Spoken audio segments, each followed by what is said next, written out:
Morning, welcome back to my channel mo lifestyle. কেমন আছো তোমরা? আশা করি ভালো আছো, আমিও বেশ ভালো আছি। তো সকাল সকাল আমি চলে এলাম তোমাদের কাছে। আর আজকে দিনটা হলো শুক্রবার, আর সময় হলো 7টা। আর আজকে সকাল থেকেই তোমাদেরকে সাথে নিয়ে ভিডিওটা স্টার্ট করলাম। তো প্রথমেই দেখলে আমি রান্নাঘরে চলে এসেছি। আর রান্নাঘরে এসেই আমি প্রথমে একটু উষ্ণ গরম জল চাপিয়ে দিয়েছি, যেটা আমার প্রতিদিন খাওয়ার অভ্যেস। আর এটা খেলে সত্যিই আমার উপকার হয়েছে 2-3 বছর ধরে। যাদের গ্যাসের প্রবলেম আছে তারাই বুঝতে পারবে। আর আমি গরম জলে কোনো লেবু বা মধু কিছুই মিশিয়ে খাই না, শুধু সিম্পল গরম জলটাই খাই। তো এই সকালবেলা এটা খাওয়ার পর আমি আধ ঘন্টা পর তোমার চা খাই, সেটা লিকার চা হোক বা দুধ দেওয়া চা হোক। তো ব্যাস, চলো আমি এটা নিয়ে বসি।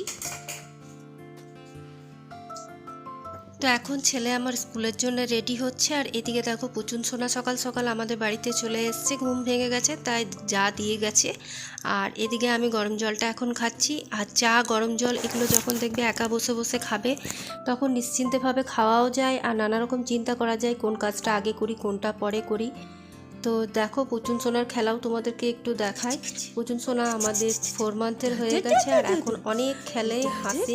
মানে সারাদিন একে নিয়ে আমাদের টাইমটা কিভাবে পেরিয়ে যায় আমরা নিজেরাও বুঝতে পারি না।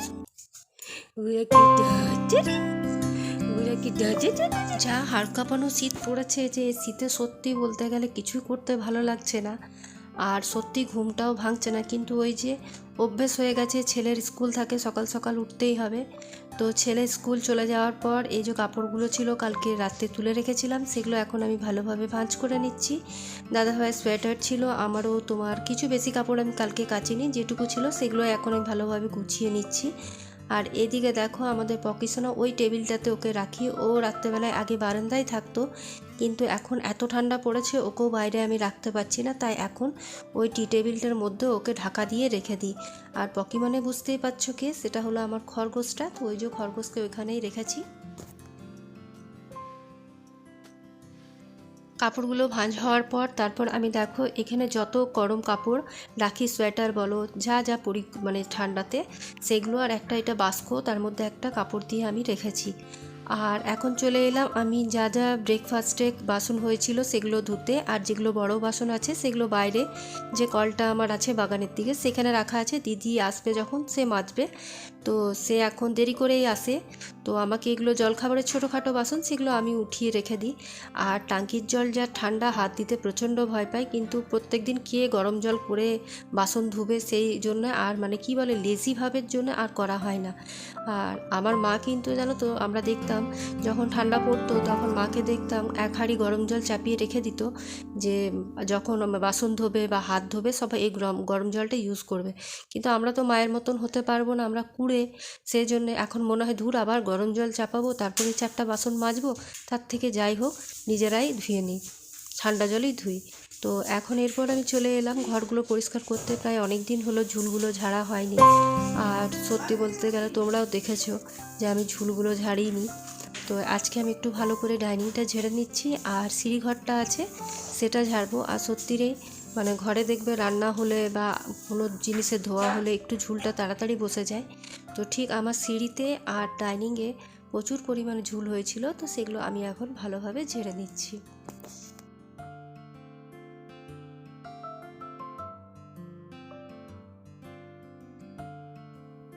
ভালো করে ঝুলগুলো ঝাড়ার পর যা ময়লা হয়েছিল, এবার আমি ভালোভাবে সিঁড়িগুলো ঝাড় দিয়ে নিচ্ছি। আর সিঁড়িতে দেখতেই পাচ্ছ কি পরিমাণ ধুলো জমে আমাদের, মানে মানে হাওয়া দিলেই তোমার এত ধুলো চলে আসে কোথার থেকে আমি নিজেও বুঝতে পারি না। আর প্রত্যেক সপ্তাহে আমি 2 দিন সিঁড়িকে ভালোভাবে ক্লিন করি, কিন্তু যতই ক্লিন করি এটা থাকে না। আমি দেখি কোথার থেকে হোক, জানলা দিয়ে হোক, যাই হোক, ধুলো চলেই আসে। তো পুরো বাড়ি থেকে কতটা ধুলো বেরোলো দেখতেই পাচ্ছি। এরপর উঠানটা আমি ভালোভাবে ঝাড় দিইনি, কারণ এত ধুলো আছে। মানে রাত্রেবেলায় ধোয়া হয় জল আসার সময়, তারপর সকালে বিকেলে, মানে 24 ঘন্টা সব জায়গায় পরিষ্কার করা হয়, কিন্তু আমাদের এদিকে ধুলোটা পরিমাণটা বেশি, সেই জন্য শীতকালে একটু ধুলোটা উড়েও বেশি। তো এখন চলে এলাম আজকে, কাল যেমন কাপড় আমার ছিল না বেশি, কিন্তু আজকে পরিমাণে আবার কাপড়টা বেড়ে গেছে। তো এগুলো এখন ভিজিয়ে রেখে দিয়ে এগুলো আজকে দিদিকেই কাচতে দিব, আমি আর কাচবো না, যেহেতু ঠান্ডাও লাগছে আর শরীরটাও ভালো নেই। তো দিদি আমাকে বললো তুমি ভিজিয়ে রেখে দাও, আমার সব কাজ হওয়ার পর তারপর আমি কেচে দেবো।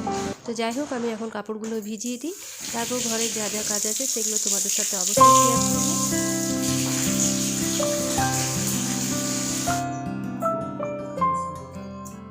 সব কাজ ছাড়ার পর এবার আমি চলে এসেছি স্নান করে। আজকে আর মাথাটা ভেজালাম না, কারণ দেখতে পেলে বাইরে এখনও পর্যন্ত রোদ ভালোভাবে ওঠেনি। আর আমার মাথা যদি ভেজে থাকে তাহলে আমার একটা আছে, প্রবলেম হয় যে মাথাটা প্রচণ্ড ব্যথা করে। তো সাইনাসের প্রবলেম আছে, সেই জন্য আমি মাথাটা রোজ ভিজোই না। তো আজকে আর ভেজালাম না, এবারে কালকে দেখবো রোদ যদি ভালোভাবে ওঠে তাহলে ভেজাবো। আর এরপর আমি নিজেকে একটু প্যাম্পারিং করে নিচ্ছি। প্যাম্পারিং বলতে বুঝতেই পারছো, একটা ময়শ্চারাইজার লাগানো বা সিরাম লাগানো, কিছু একটা লাগিয়ে নিলাম। তারপর আমাকে রান্নার কাজে লাগতে হবে। তো চলো এবারে রান্না ঘরে যাই। আর আজকের ব্লগটা হয়তো খুবই ছোট হয়েছে, তো তবুও তোমরা অ্যাডজাস্ট করবে। আর ভালো লাগলে অবশ্যই একটা লাইক, কমেন্ট, শেয়ার আর চ্যানেলটাকে সাবস্ক্রাইব করে আমার পাশে থেকো। তো এখন দেখো লঙ্কার বোটাগুলো ছাড়িয়ে রেখে দিচ্ছি, এটার মধ্যে নিয়ে ফ্রিজে রেখে দেবো। খুব একটা লঙ্কা আমাদের বাড়িতে খাওয়া হয় না, শুধু দাদাভাই কাঁচা লঙ্কাটা খায়। আর এদিকে আমি প্রেসার কুকার চাপিয়ে দিয়েছি। কুকারের মধ্যে আমি ওলকপি যেগুলো আছে সেগুলো আমি সিদ্ধ হতে দিয়ে দেবো। আর আজকে রান্নায় সেরকম কিছু করিনি, আজকে করেছিলাম তোমার ডিম ভাজা, ওলকপি, পেঁয়াজ পোস্ত আর শাক ভাজা।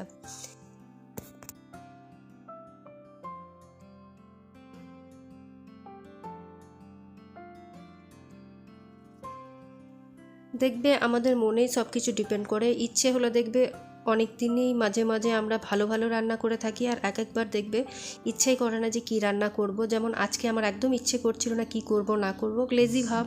তো যা পারলাম তাই রান্না করে দিলাম ঝটপট। তো ব্যাস, আজকে আর দেখাবার মতন কিছু নেই। আজকের ব্লগটা এখানেই শেষ করলাম, কালকে আবার একটা নিউ ব্লগ নিয়ে দেখা হবে। আজকের মতন এইটুকুই, বাই বাই।